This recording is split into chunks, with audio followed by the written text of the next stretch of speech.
Hulaan nyo guys kung ano yan. I will tell the time. Oras mo na is 10:07 in the morning. Araw-araw tayong pinagpapala ng Lord, kaya ganyan. Kasama't magpapajamin pa rin tayo. Hulaan nyo, letter B ang umpisa. 1.1 Spirit FM Bataan. At ang magluluto niyan, si Master Chef. Siyempre, meron tayong sahog. Ayan. Alam nyo na siguro kung ano yan. Patatas, sili, repolyo, sibuyas, Pangpalakas. siyempre may sili-sili. Hindi mawawala yung sili. Yan guys.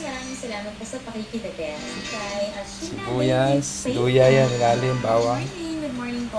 Yan, at yun ang ating Master Chef. Ayan po. Thank you Lord sa pagpapala. Amen. Mar Baksa, magandang umaga. Shout out po kay